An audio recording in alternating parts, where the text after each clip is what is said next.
Good morning and welcome back to WSHIT's Heaven at 11.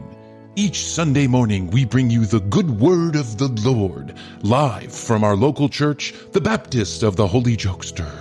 And now let's drop in as Jim Stanridge gives his sermon this morning. Hey, don't you lay your head back. I'm important. I'm somebody. Now, you might do your English teacher that way, but I'm not teaching English. I'm teaching eternal life here. I love you. You know I love you. Have I convinced you I love you? Yeah, you better nod your head yes. All right, come on, put it right there. All right, you stay awake and you listen to me. You say, well, he may never come back. Well, he ain't here now. And where have you been, Mr. Underwood? And I noticed on the calendar I'm supposed to marry y'all. What makes you think I'd marry you? You're one of the sorriest church members I have. You're not worth 15 cents. And you want me to marry you to her? And you want to marry him? And he don't even know where he belongs? And you don't even know where you belong? Now, let me tell y'all, everybody here, how much I love these kids. Do you know I love you, sir? Stand up, big boy. Do you know I love you? All right. All right, give me a little love. Absolutely inspirational. We'll take this quick commercial break and be back with WSHIT's Heaven at 11.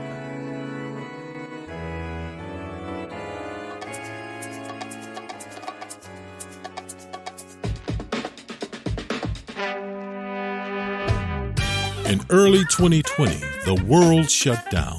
Stores, restaurants, schools, and whole communities shut their doors in an effort to protect human life. As the world quickly changed, one man went on Facebook to get a degree in internet epidemiology.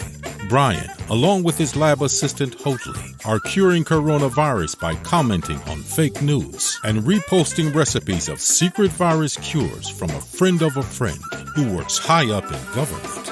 Join Bryan and Hoadley as they discuss the world and life during this forced interruption. Learning, laughing, and loving in this real-life commercial break. On this episode of The Commercial Break.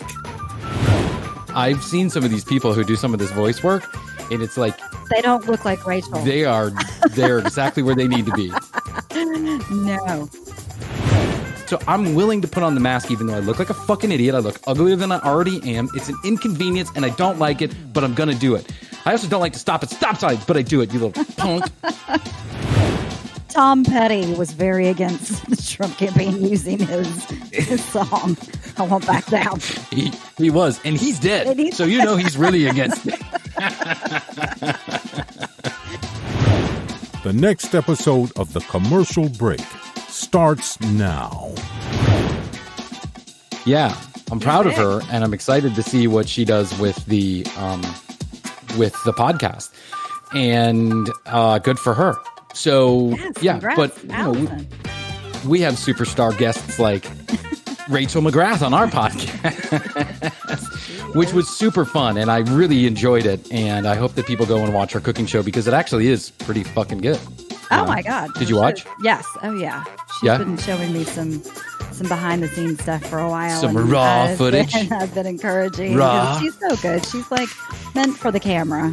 So she is meant for the camera. She's is. tailor-made for the camera. Her voice, I've seen some of these people who do some of this voice work, and it's like they don't look like exactly Rachel. Where they need to be. No. They're exactly where they need to be, which is right. It's like me, right behind the microphone, no video. Period, end of sentence. You know what I got a whiff of right before we came on air, or earlier today? I got a whiff of a cigarette. And I don't know where it came from. Maybe someone in my neighborhood was smoking a cigarette or something, and it just kind of wafted over in my general direction. Mm-hmm. And I literally went fucking crazy. I was like, oh my God, smoking sounds like a really good thing I should pick up during the pandemic. Smoking. Let's pick that back up.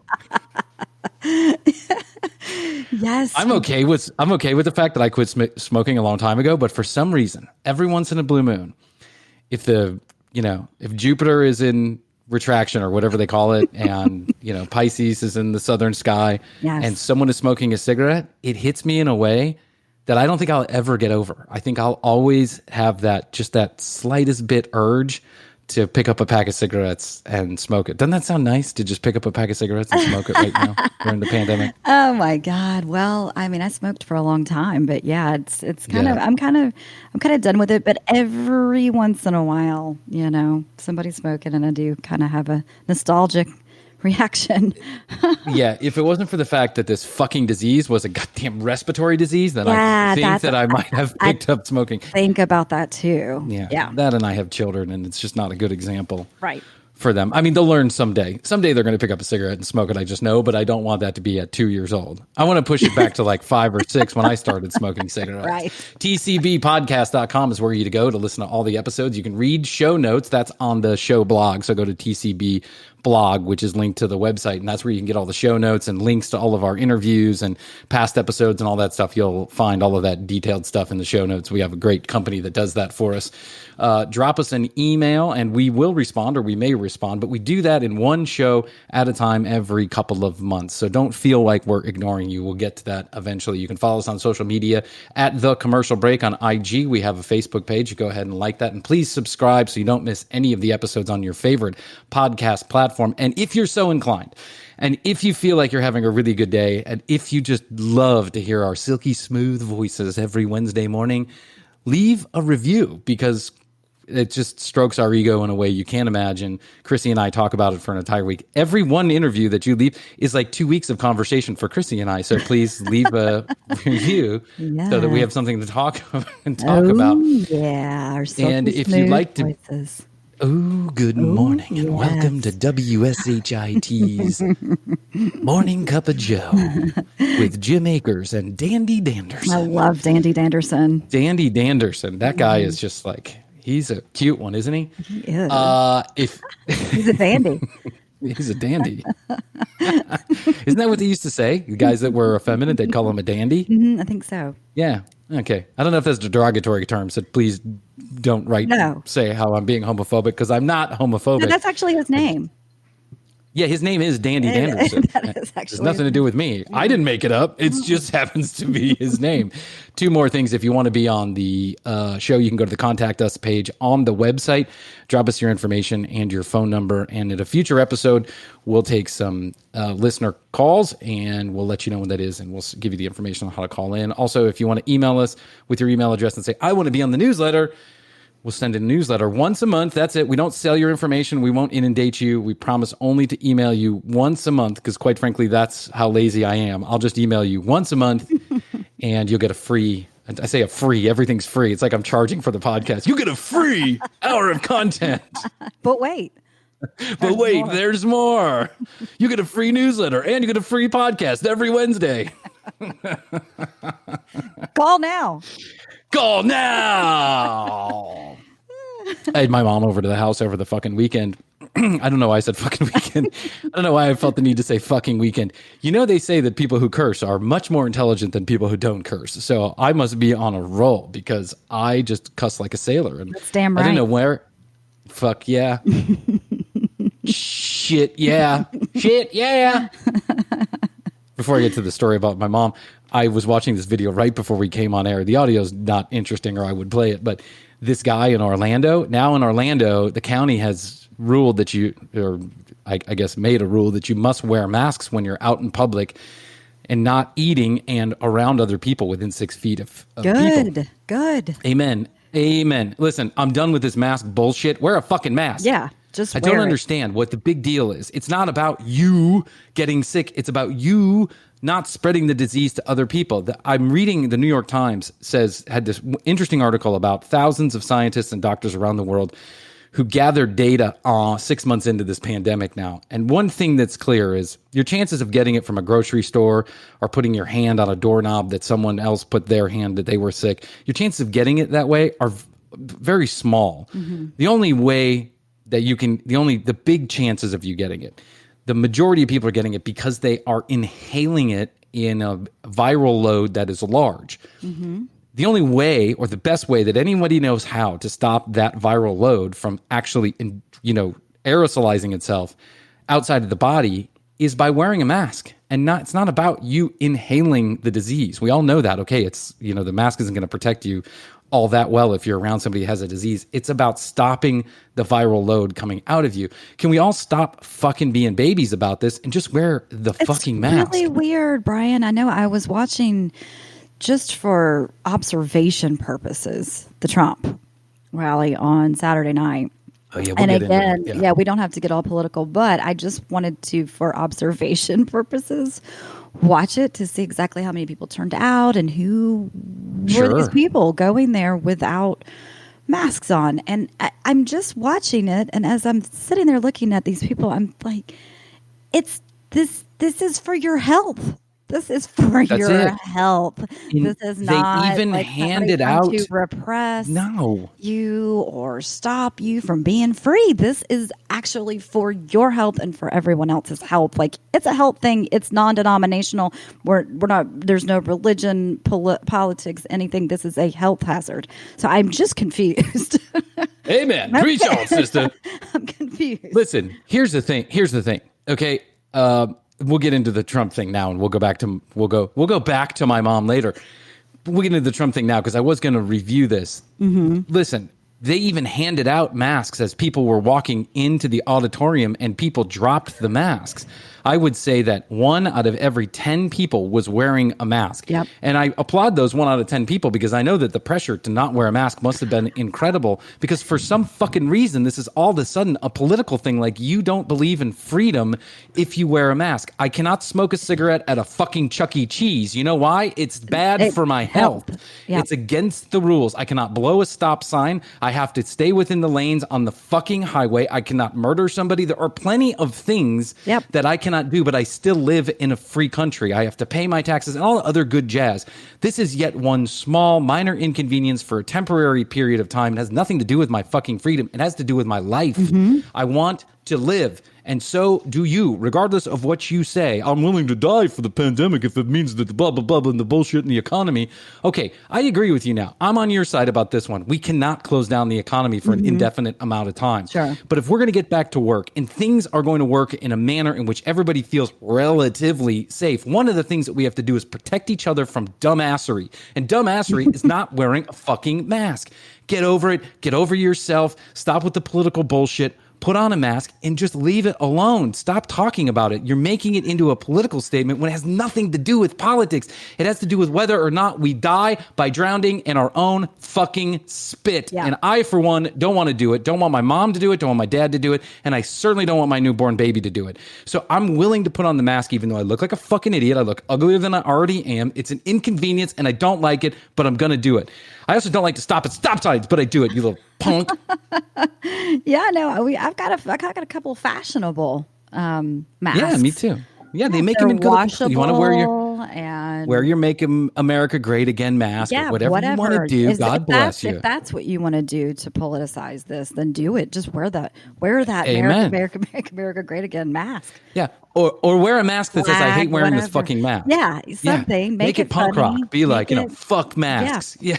Wear a mask that says fuck masks. Yeah. And make it political. Here's the crazy thing about this Trump rally. And I don't want to get too political on this show because I know there's a lot of people that listen to us internationally. They may or may not be all that interested in what happens to politics in America. And there's plenty of other people you can go to if you want political opinions, people that are much smarter than me or Chrissy on this whole matter. So I'm not going to get into the politics of it. But I will say this. Like them or leave them, Donald Trump is really good at getting a bunch of people to show up and having a fucking party in the form of a rally.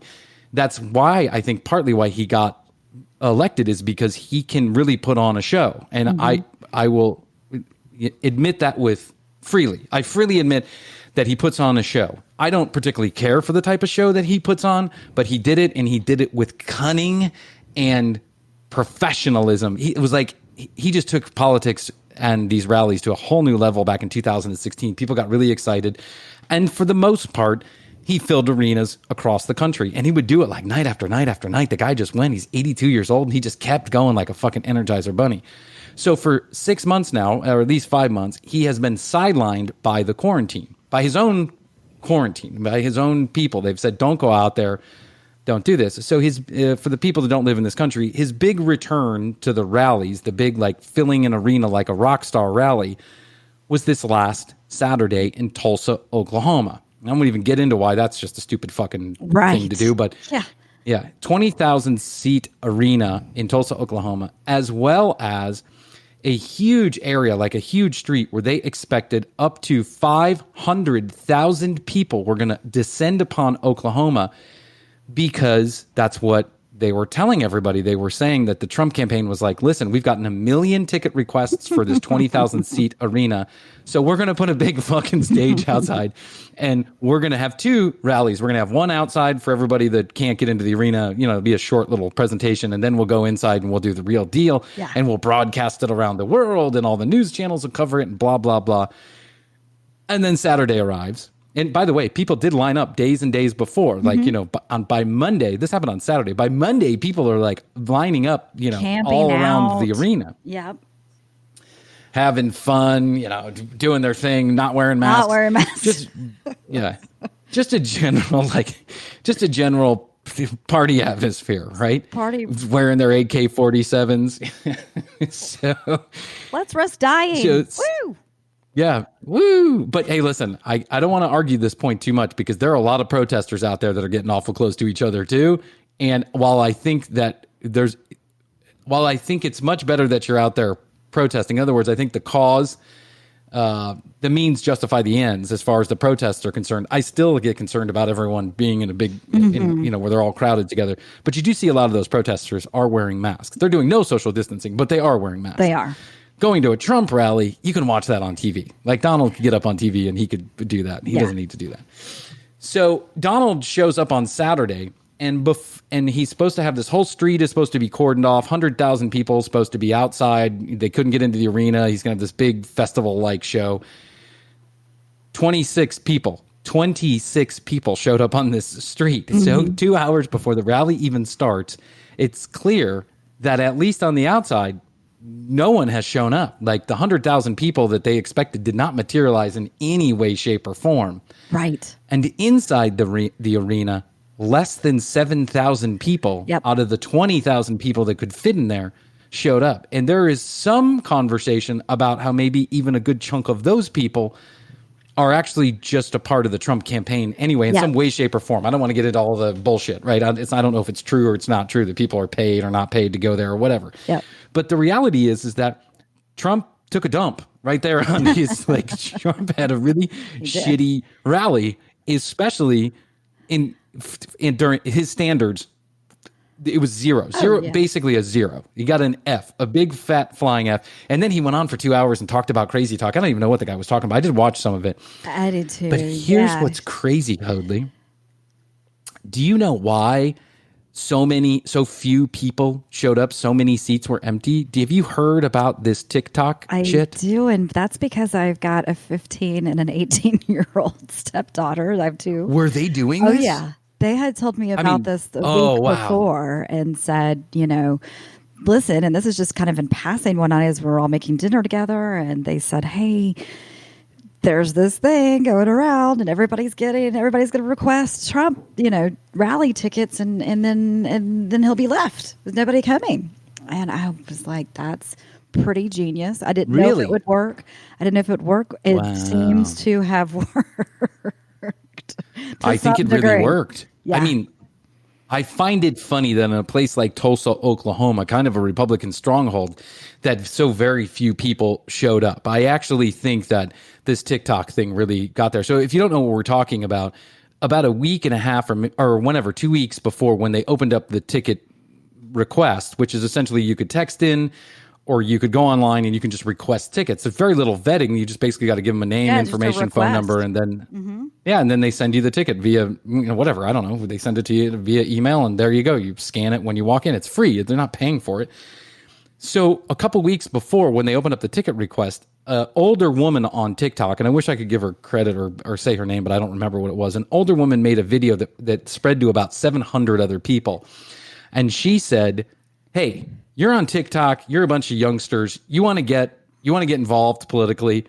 Stop this bullshit, right? Donald Trump is showing up, from home. You can do this." She gave them the idea that all these people on TikTok, all these youngsters on TikTok should basically request tickets and then not show up. So a no-show protest is what she called it. And within a couple of hours, there were like hundreds of thousands of people that were spreading this like wildfire. And they would make the video, it would go up for a few seconds, and then they would delete it so that it couldn't be tracked, so that no one person was getting tracked. So essentially, they were just sharing it and then deleting it really quick, and it was spreading like wildflower, like a wildflower. Growing like wildflowers. Speaking of wildflowers, in the wind. Tom Petty was very against the Trump campaign using his song, I Won't Back Down. He was, and he's dead. So he's really against it. Right. You're against something when you reach up from the grave and go, stop. Hey, Donald, stop using my shit. I don't approve. I won't back down. So this worked. And by some accounts, 10,000 of the 13,000 tickets that didn't get used were because these kids were asking for them. But the thing is that they also requested in huge numbers these tickets. So because of that, the Trump campaign felt like they had really booked this place out. So the guys who were in charge of this, the heads must have rolled when they got back onto Air Force One after the show, because Donald does not like to be embarrassed. No. And man, was he. He could not lie about this. This was clear, even from the Fox, camera angle, that many of these seats were open. But here's what's weird, and I'll tell you. I went on Craigslist the day before the rally. And I went to Tulsa, Oklahoma. I went to the Oklahoma Craigslist, and I looked up Donald Trump rally tickets because I was interested to see if anyone was selling them, and if they were, for how much. Yeah. I saw a posting, and the posting said, I have 25 VIP tickets behind the stage where the camera angle is. No, don't troll me. No Democrats. I don't want any of that bullshit. I am high up in the organization. I have these, they're real, they're free. All you got to do is agree to come down and pick them up. This was like hours before this rally was supposed to start. Somebody was giving out what they called VIP tickets, which meant behind the stage. And it was an opportunity to meet the campaign manager or whatever. He would come by and say hello. You would be sitting next to the bigwigs. Mike Pence would be there, whatever. So whatever was going on, I think that maybe few people, maybe it wasn't, maybe even if TikTok had nothing to do with this, right, that the campaign rally would not have been filled. But here's what's interesting too. And here's where I get interested. Hoadley, pay attention. I'm at rapt attention. TikTok, you have no choice. Right. I have you every Monday for an hour. Here you are. TikTok apparently has a bunch of fans on there for this K-pop group. Do you know about this? Yes, I do. The K-poppers? I know about the K-poppers. Yeah, Yep. Okay. K-pop, for any of those who don't know, K-pop stands for Korean pop music. And apparently these K-pop people who are pumping out these, it's like a Ford Motor Company just stamping out cars, only they're young musicians that they stamp out, like the Backstreet Boys or NSYNC or whatever, but it's the Korean version of this. Yes. And they are wildly popular, all around the world. They get like 1 billion views on their YouTube channels for one video.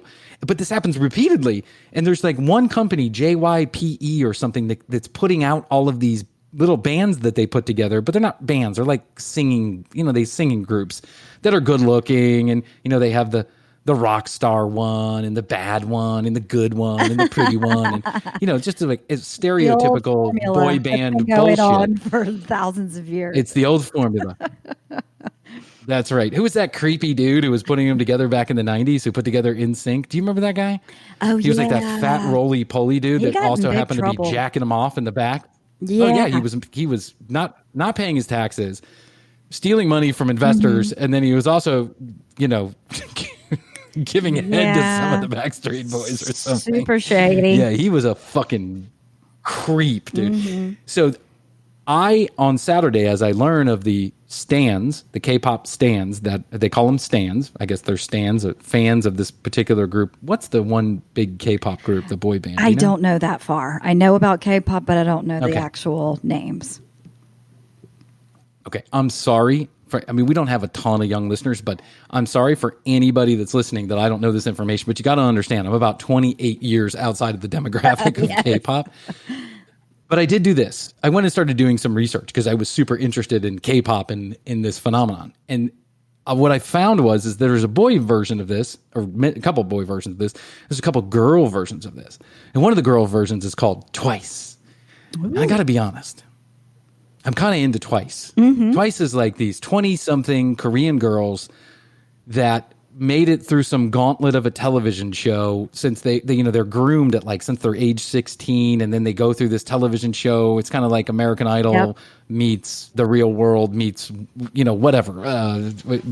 What is it? The television show on CBS, The Big House or The House or My House Brother? Or whatever, where they're all living. Big Brother, right? So it's like the musical version of Big Brother, and they all go through this.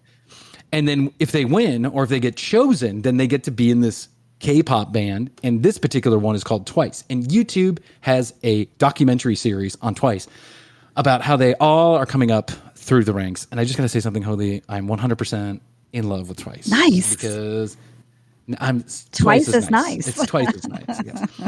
But they really can sing, and they do have some very cute personalities in there. And, it's fun how they backbite each other, and one's exhausted and the other one's tired, but they all pull together in the end, and they give each other hugs, and they just get through it because that's what it's about. They have twice as much love. Mm-hmm. That's what it's all about. Mm-hmm. And I have to say that I do think this K-pop thing is pretty fucking cute. Yeah. I'm for it. I gotta say that. I'm totally for it. Yeah, I'm for it 100%. I am not anti-K-pop in any way.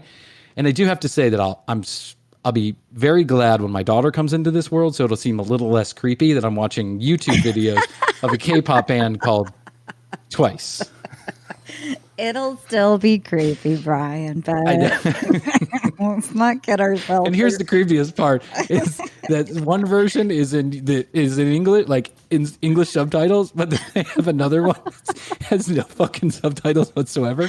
And I couldn't find the last episode of the show in English, so I just watched it in Korean, feeling like I knew them well enough now that I would be able to interpret what was going on just by their body language. Yes. And here's the part. Here's the thing.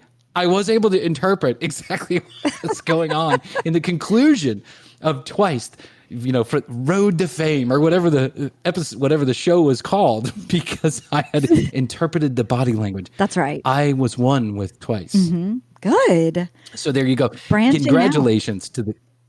Yeah, I am. I'm going to have a young daughter pretty soon, and she's going to be into all this shit. My son is already singing every one of the Disney Junior hits. It's day after day. He never stops. Mm-hmm. If he gets a free moment, here's what it sounds like in my house. Da da da da da da da da da da da da da.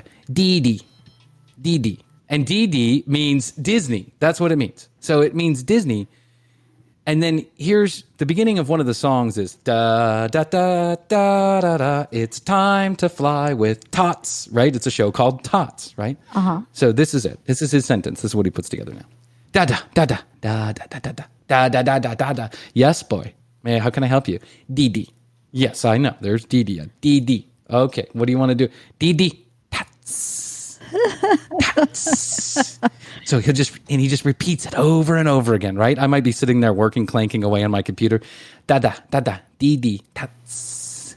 That's cute. And he won't stop. It's so cute. Oh my God. I should probably get a video and then we play it on the audio on air. It is cute, but when it happens 300 to 400 times a day, and yeah, a puppy's cute, until you have to clean up its shit and it barks all the time, right? So, his not talking about Blue, are you? No, I'm not talking about Blue. But by the way, if anybody wants a dog, like in the Netherlands. But he's where I can't hear her bark.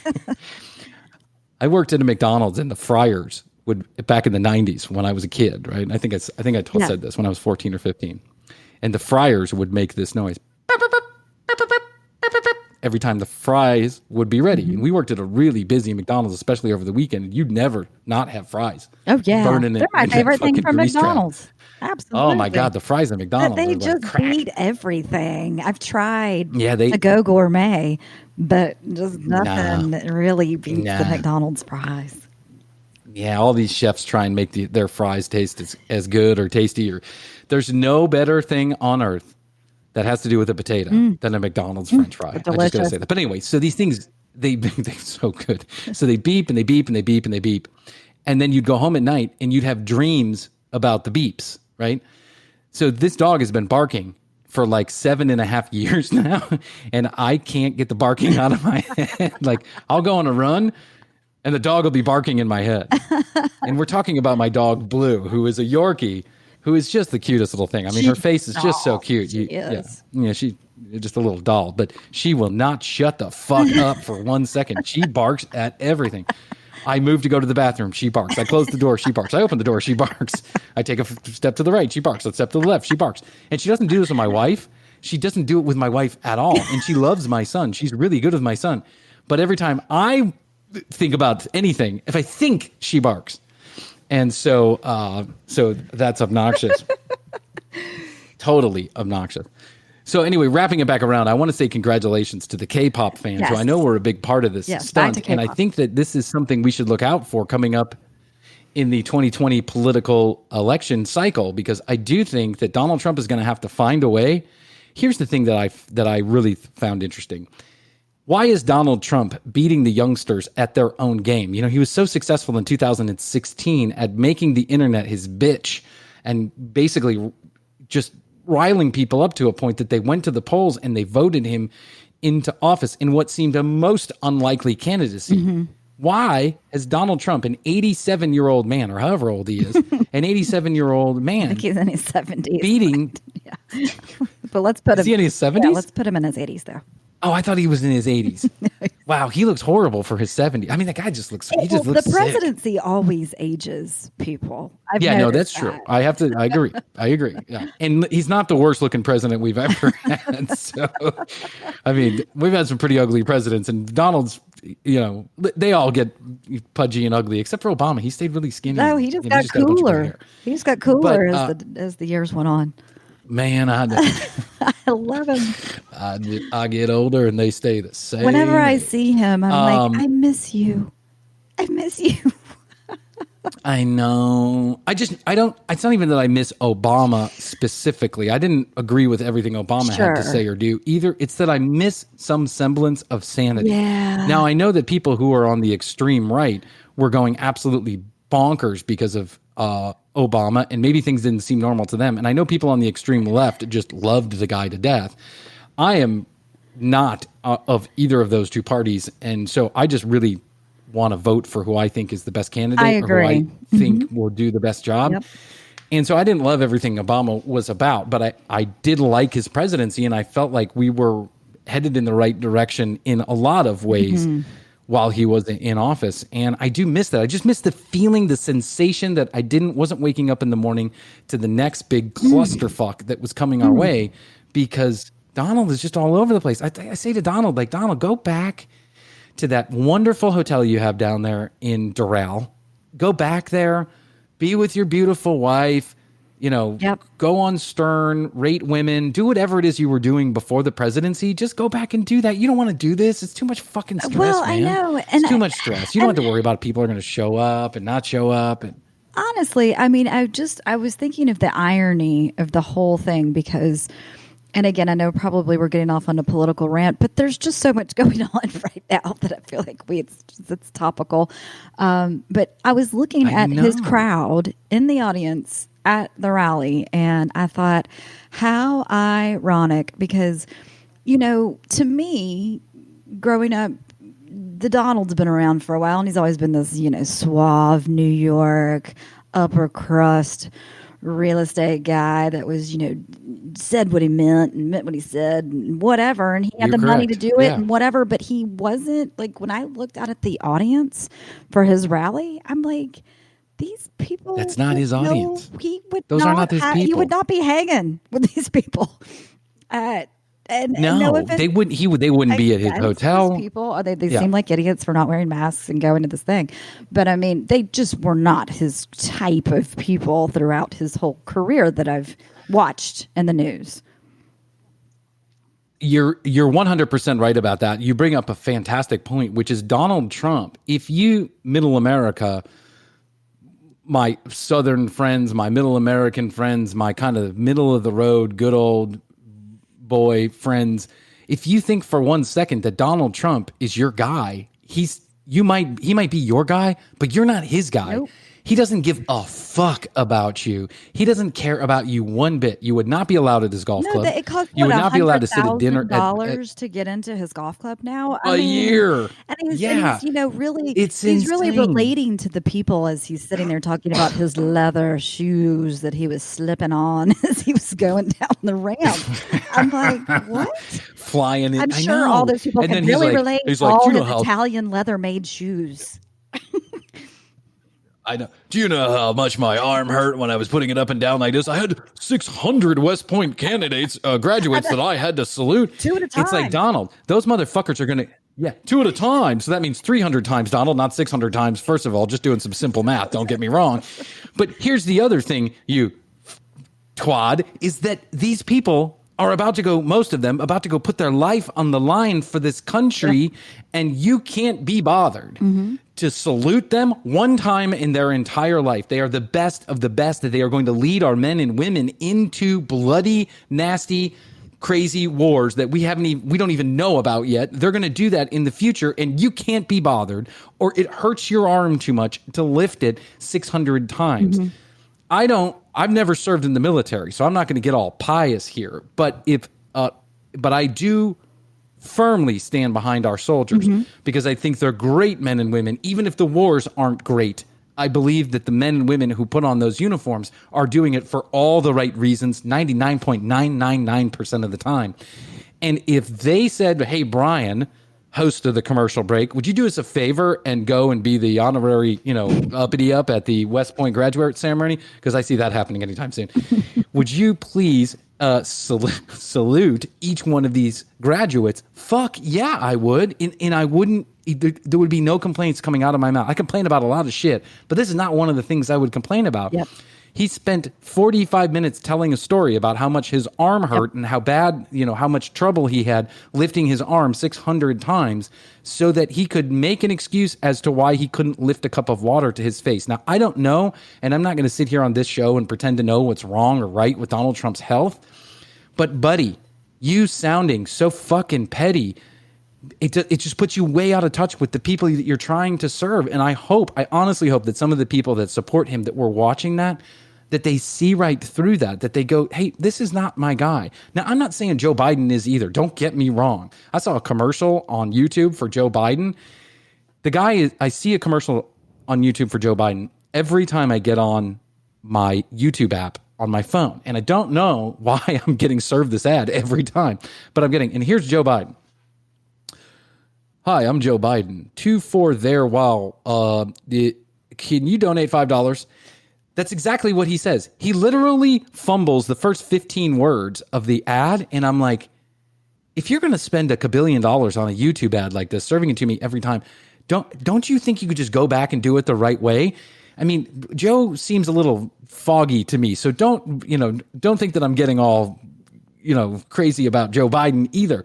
But Donald, spending 45 minutes to alienate yourself from your own crowd seems ridiculous. Yep. The truth is, you did kind of slouch down. For anybody that doesn't know, he was at West Point and he was doing the ceremony for the West Point graduates. West Point graduates will be the leaders of our future armed services, right? That's like a military school. And it's very prestigious here in the United States. So he went and he oversaw the graduation, and he was complaining on Saturday night at the rally at Tulsa that he had to salute. That is literally raising your arm up to your forehead, that he had to salute 600 of these graduates. He complained for 45 minutes about this. And it must have gone on for fucking ever. At the end of it, he had to walk down a ramp. Yeah, he made kind of fun of his general, too. Yeah, I mean, just the whole fucking thing. It was awful. I was just like, what? It was awful. So... like, way to unite so the if you're country thinking about during a time of fire and looting and racial injustice. He doesn't know how to do it. Sexual, the Me Too movement has gone on during his presidency. All of this. I mean, and it's awful. He gets on there and talks about his freaking walking down the ramp and being able to drink a glass of water. Then he drank a glass of water and threw it into the audience. I was like, what? I know, as if... Great. Guy is Good for you. So if you're a supporter of Trump, Probably not a certainly we supporter welcome you here. No, I don't. You probably are not a supporter of this show. That's fine. That's true, because my satire can be biting toward Trump, but I'm just calling it like I see it. It's just common sense as far as I'm concerned.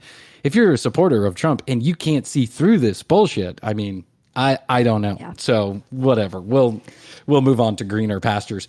I had my mom over this weekend. Speaking of greener pastures, last name is Green. Speaking of greener pastures. Your last name is Green, so let's go to your pasture. So I had my mom over this weekend, and she comes over to see the little boy, or that's what she says. Come over to see the little boy, and then we'll order some pizza. We've been doing this every week since she's gotten out of quarantine, because she lives in a retirement home and they were really locked down pretty seriously over there.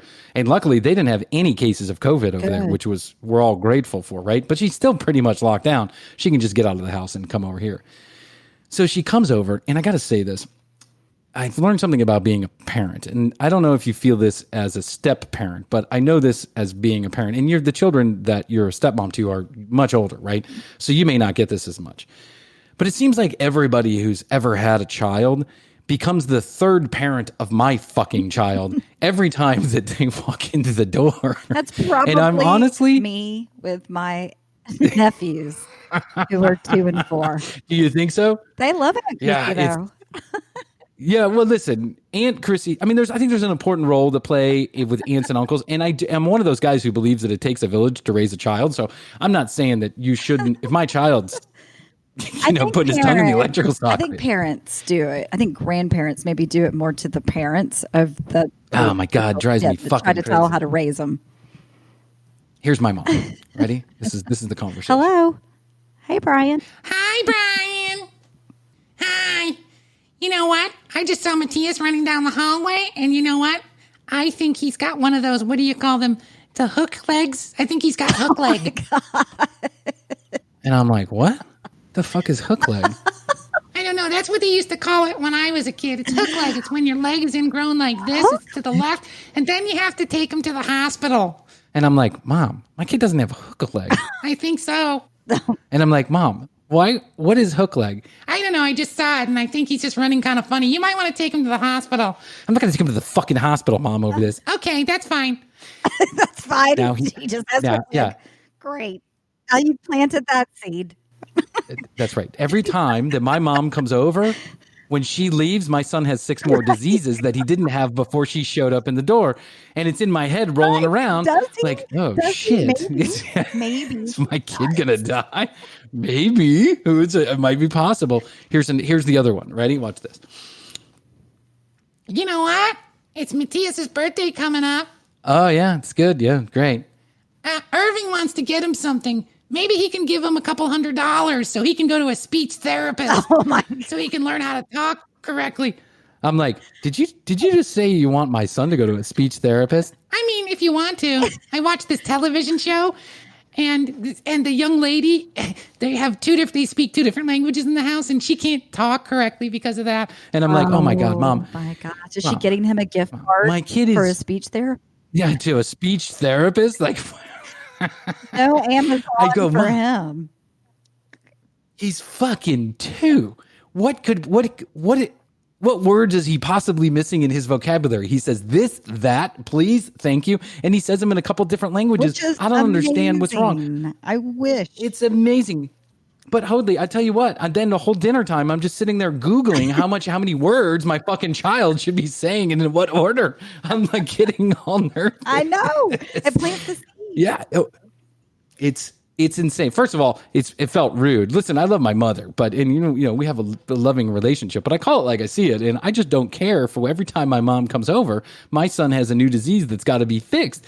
She is not making me feel better about my parenting skills. She's making me feel awful. I think that's a common thing, Brian. I've certainly heard that from others, including my mom, about my grandmother when I was younger.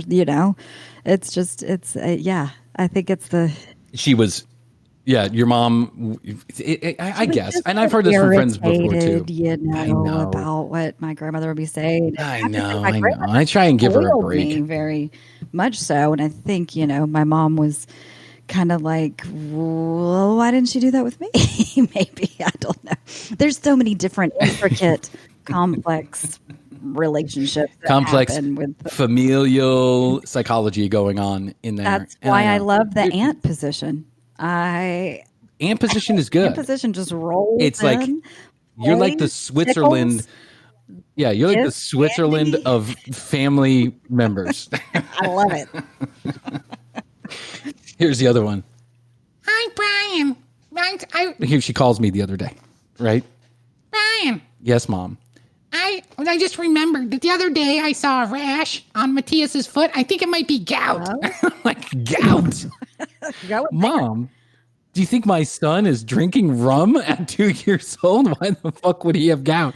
I don't know. I just heard it on Judge Judy. Maybe he or has Dr. gout. Phil or one of those. Dr. Phil. That's the worst.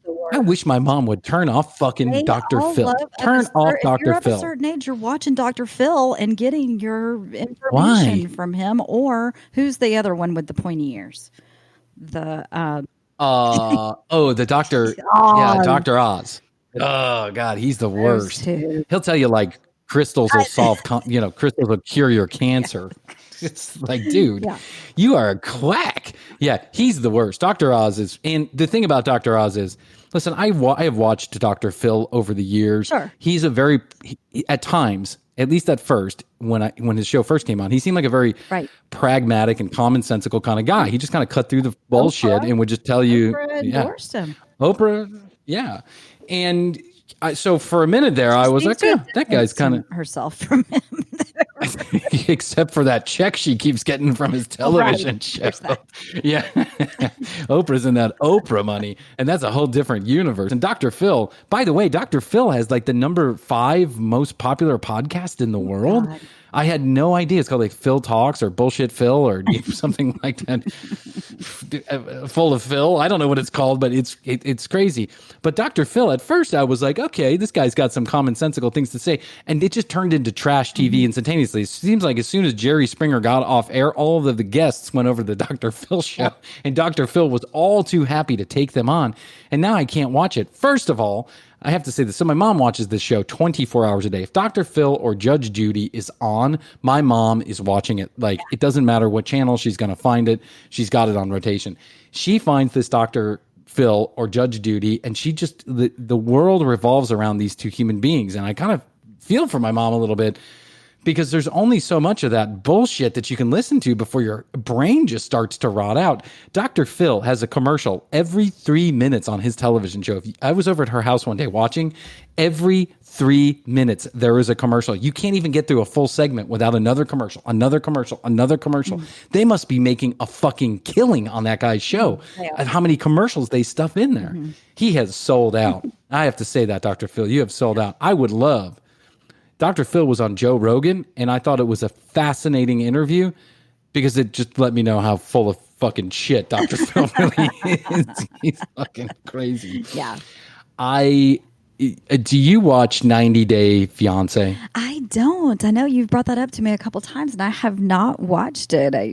Do I need to put this on my rotation of 100,000? Yeah, I think so. Jeff's going to kill me. 100,000 other shows. Yeah, I know. That have been watched. I know. I give you something to watch every 15 seconds. At this point, I can't do that. Oh yeah. Well, maybe that's because part of my job has to do with, dealing with home building, and so for me, it's like going. You have your own street. Don't forget. I have my own street and stoplight. I don't know if you remember that, but I do have my own stoplight. My street. It's my street. So 90 Day Fiancé is this television show that comes on the Learning Channel, TLC, which I don't know what learning we're doing anymore on that channel, but they still have learning the name. A long time ago. Long time ago. On that. When they figured out that learning wasn't paying the bills, they changed their tune real quick. But about 8 or 9, probably about 7 years ago, TLC started running this little program. It was maybe like 5 episodes called 90 Day Fiancé. And in case you aren't familiar, because you don't live here in the United States, you can come into the United States on what's called an engagement visa or a fiancé visa, which basically means that you propose to your girlfriend or your boyfriend, they become your fiancé, and then they are allowed to come into the United States for 90 days in order to see if you get married. And if you get married, you're here legally, then you get a green card. And if you don't get married, then the person has to go back to their country. And that's it.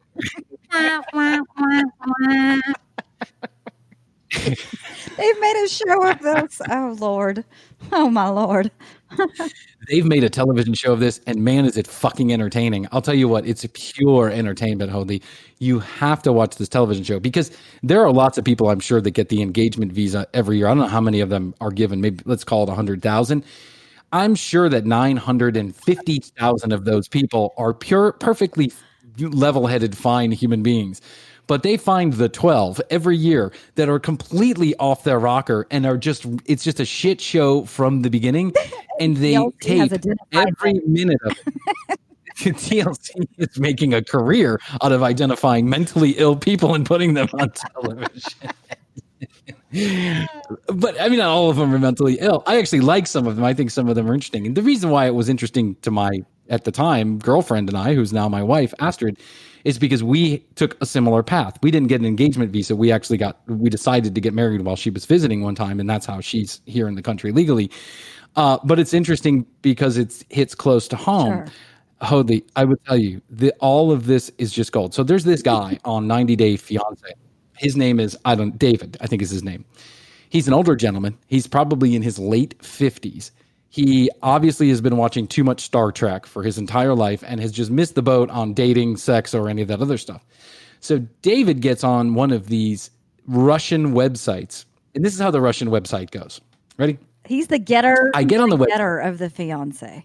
He's the getter of the fiancé. Okay. Correct. He lives here. She lives in Russia. Got it.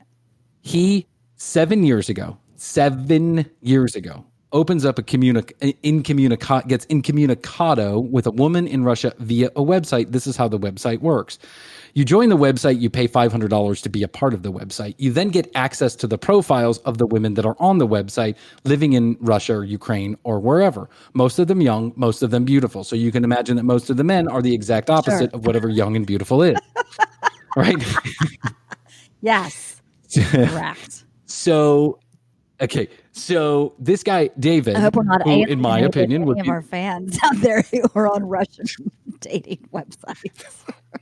Listen, God bless you if you're on a Russian dating website. Just don't do it like this, because this is obviously a complete scam. But okay, so David then has to pay a fee for every word that he communicates to this woman on this MySpace-like website, and then he has to pay for every word she in return sends back to him.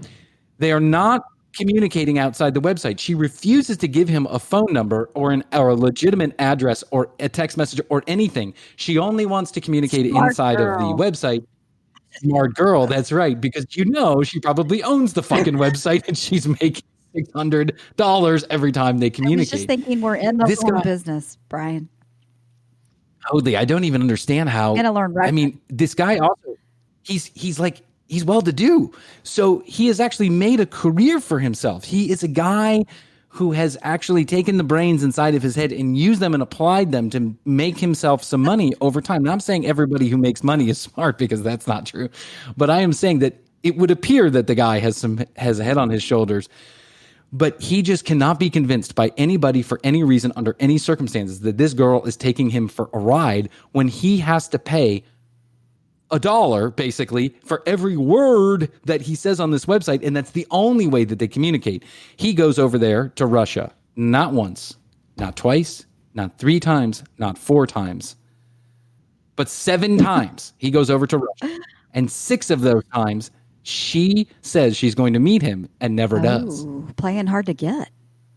The old Cha-ching, playing cha-ching, hard to cha-ching. get. Playing hard to get. I like it. And that's how David looks at it. He's like, she's sassy. I'm coming back. Yeah. One time her brother died. The next time there's, a snowstorm and wherever she lives in, Gravadovich or whatever. And then the next time she just needed money. That's right. When she showed up, she actually needed money. She wanted to get some of those presents. The time before he actually met her, The reason why she couldn't meet him is because her nephew had a hockey game that she had to go to. So David travels 16 hours on a plane to go to Russia to meet this young lady, and she can't show up because her nephew has a hockey game. What's that? I said with a film crew. He didn't just do it. He's with a film crew. Is this correct? He's with the film crew. That's correct. But he still doesn't get it. He still shows up the seventh time. She actually shows up the seventh time. And when she shows up, he gives her not only an engagement ring, but he gives her a brand new iPhone 11. And he says to her over dinner, and by the way, she won't kiss him. She won't touch him. She looks disgusted by the man, right? Because she is disgusted by the man. She's just here to get money, right? So he hands her the cell phone and he lovingly says, this is so you and I.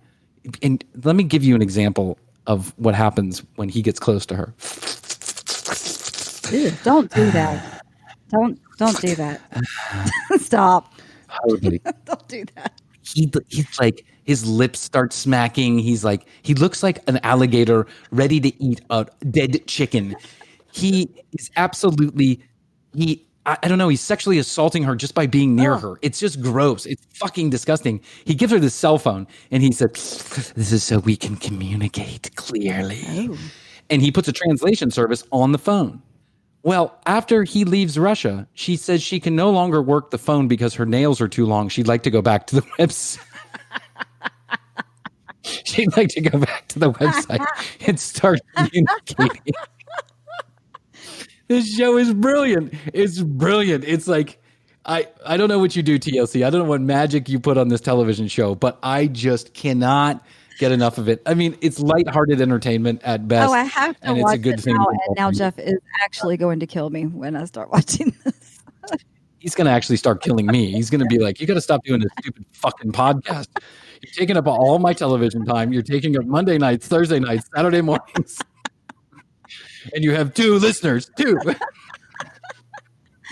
Oh my God. Wow. Let me give a shout out to a couple of countries that have been listening over the last week. That includes the United Federation of Russia. We actually have a few listeners in Russia, and I welcome you on board. And no, I'm not going to pay you to talk to you. So just, no.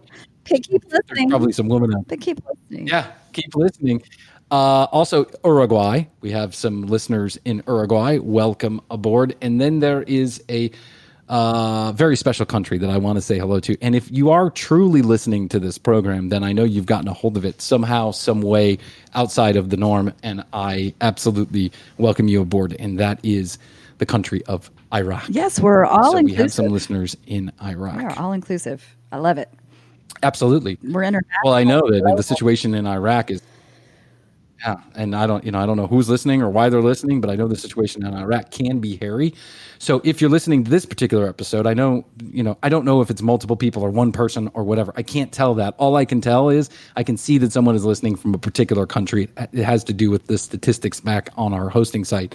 But if you're in Iraq and you are listening, write us, get on the contact page and write us a letter. We'd love to talk to you. I'd love to get someone from Iraq. Absolutely. And I think we have to figure out what daily life is like. I think we have a special German listener, too, I would like to send a shout out to, if I may. A fan of the show that wrote to us. Please do. A fan Please that do. wrote to us and really loved me laughing at Brian's stupid jokes. What did he call you? Hoodley. No, what was it? Okay, by that. It was not Hoodley. It was Hody. Hody. It's an honest mistake. Hody dody. It's an honest mistake. I love it.